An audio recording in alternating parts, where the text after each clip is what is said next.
Welcome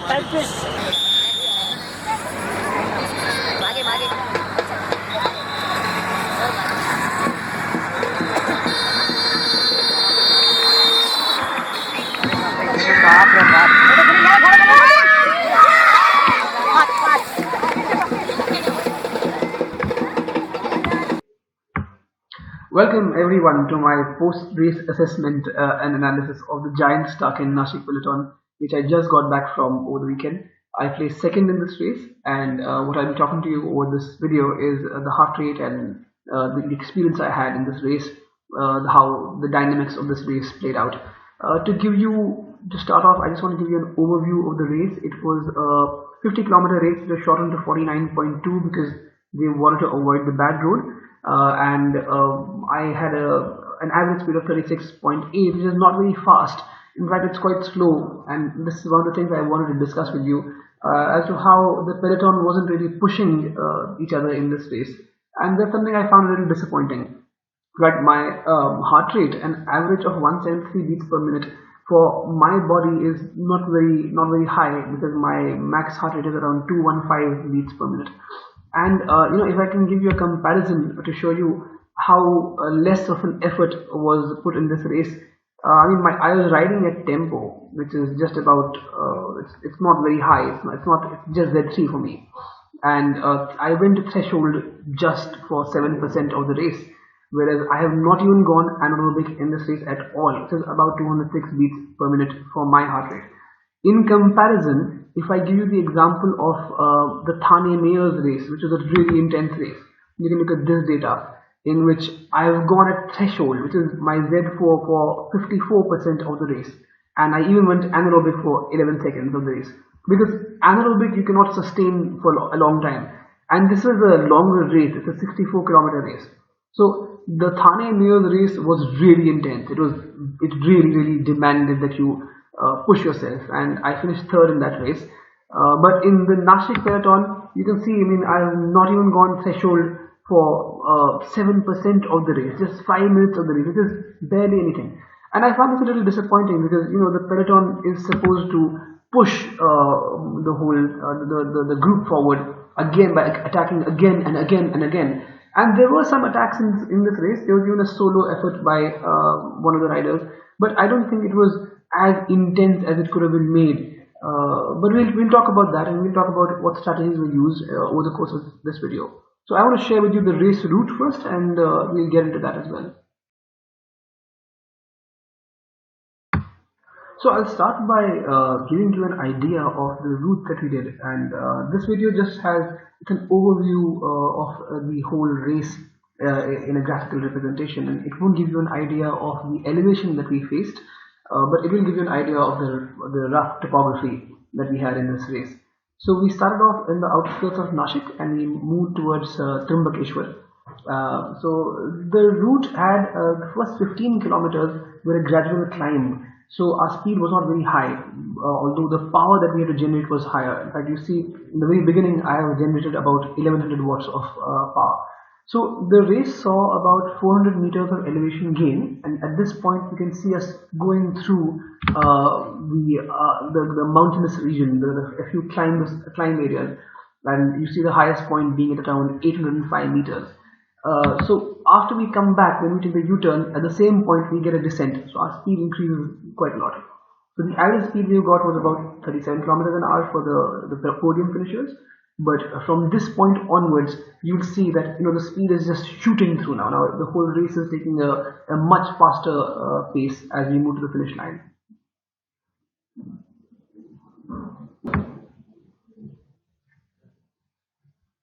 So in this video, I want to give you a proper overview of how the attacks played out and how the race functioned in the peloton. As you can see, there's a group of us over here. This is the start point, and we're grouping up over here to line up for the race. We start proceeding. If you look at this point of the graph over here, you can see that there's a gradual climb at the very start of the race. So I had told my friends who had come with me that at this point and this point you need to be very careful, because there are going to be attacks. So already you can see that a breakaway has formed, because 3 fast riders have gone ahead. So in this bunch you have people like I'm there, and Aman, and Sonu Gupta, and Omkar, and Dhiren Montra, and Meherzad, and Neeraj, who was with me from Mumbai. So all these guys are in this first bunch already, and they've made a breakaway from the other guys already.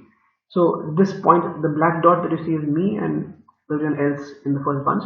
And because I didn't have a team with me, so I had to like handle all the attacks on my own and take care of it. So you can zoom in over here and see everyone's going together. There's some small attacks being made every now and then in this group, but by and large the group is sticking together.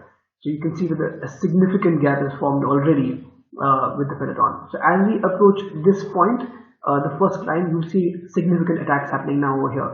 So you can see the group, the dynamics are shifting. Like a few people are falling back, someone's going ahead. So the difference isn't much, but the difference will increase as soon as the attacks are made. Right here. So at this very point, you see the attack being made, and you see one of the riders, Neeraj, being dropped at that attack.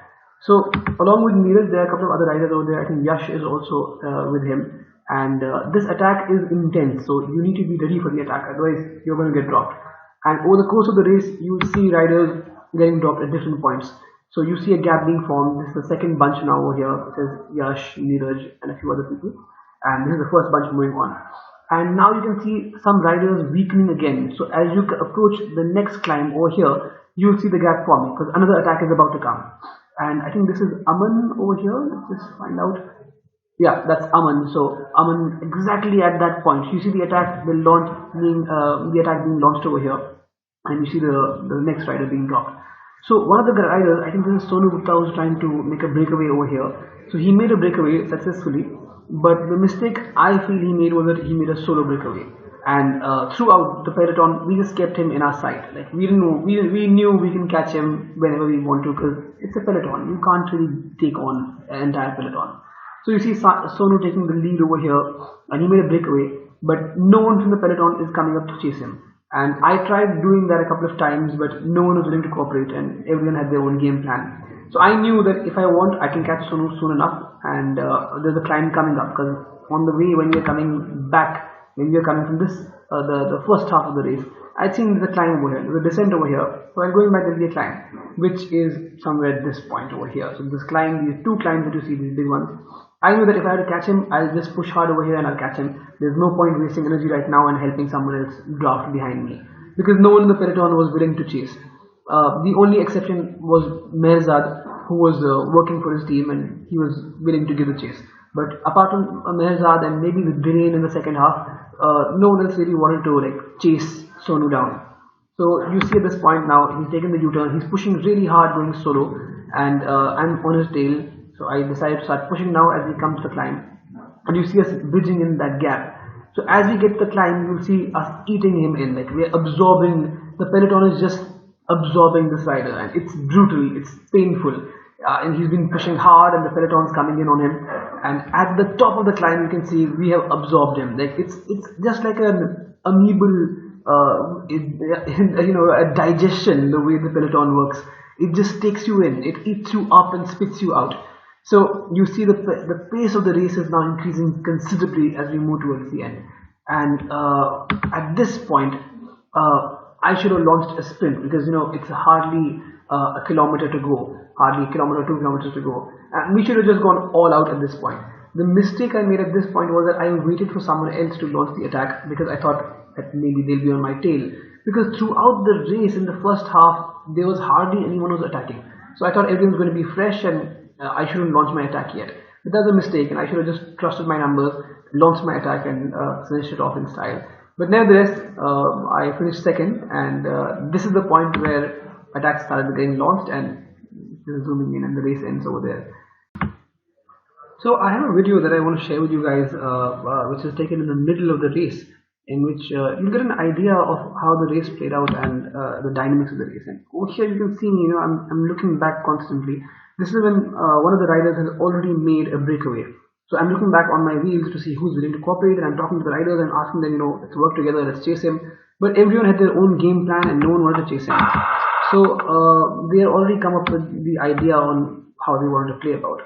So you see over here, I'm looking back, and all of these guys are working together. So you see number one, and the rider you just saw who just went by, and the one who made the breakaway. They were working together in a team, so they didn't want to chase him down.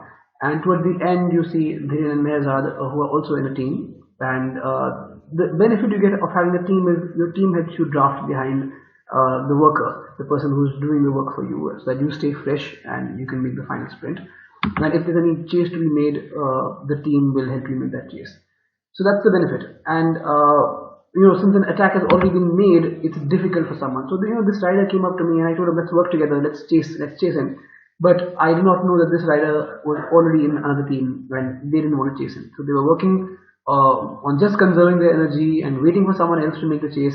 But this is why the peloton got slowed down, in my opinion. I feel the peloton could have worked a lot faster had we made the chase and had we worked together. But no one was willing to give it because everyone was concerned about losing energy. So it sort of reduced the speed of the peloton. But that's how it is, and it's a learning experience. You see lots of people working their own strategies for these things. So to each his own, and I feel I had a good time in the race. And I want to talk to you guys now about heart rate and how it plays a role in such events. So obviously the first thing you have to understand is that heart rate is a very subjective measurement, and I mean your normal heart rate may be very different from someone else's normal heart rate, and also is subject to conditions. I mean, like this example shows, if your crush is high, then your heart rate is going to be very different from what it normally is going to be in that situation. So to give you an idea of what heart rate zones are like, if you're working on endurance, it basically feels like a steady ride which you can do all day. It's a pace you can maintain all day. It's the bread and butter of successful sporties and endurance rides. So it's a very easy effort, the basic endurance zone 1, zone 2 levels. The tempo after that is what, it's like an intensive ride but not so intense. It's when you want to work with some concentration but you can maintain that pace. There's definitely a sense of effort in tempo rides. Conversation will become shorter in sentences, fatigue will gradually develop in your legs, but it's not something you cannot sustain for a long time. It's a moderate RPE. RPE is rate of perceived exertion. So for something like a tempo ride, it's just about moderate. And the example I gave you at the beginning of this video of my Nashik Peloton race, the race is just in tempo. So it's just a moderate effort which I'm putting. I've not even gone into my zone 4, not even gone into my VO2 max, not even touched my neuromuscular. In fact, my zone 4 was just about 7% of that race.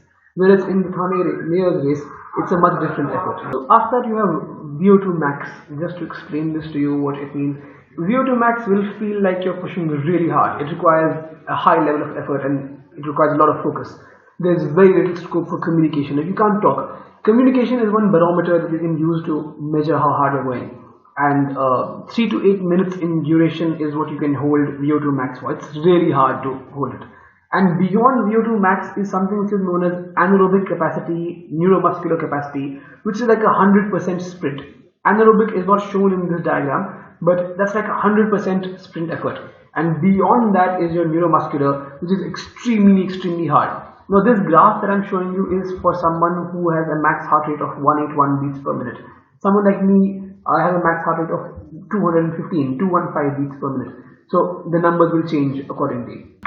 Well, sometimes people come up to me and they give me really insane numbers, and it's just difficult to fathom how they got those numbers. So I don't know if your heart rate is out of control or what's been going on, but basically, get your data right and train with data. It's really going to help you.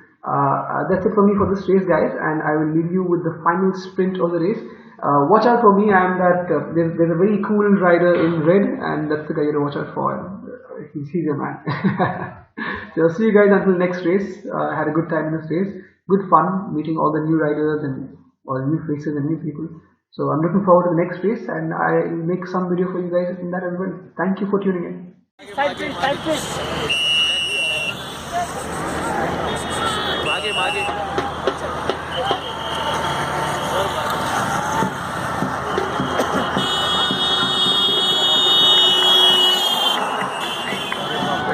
बाप रे बाप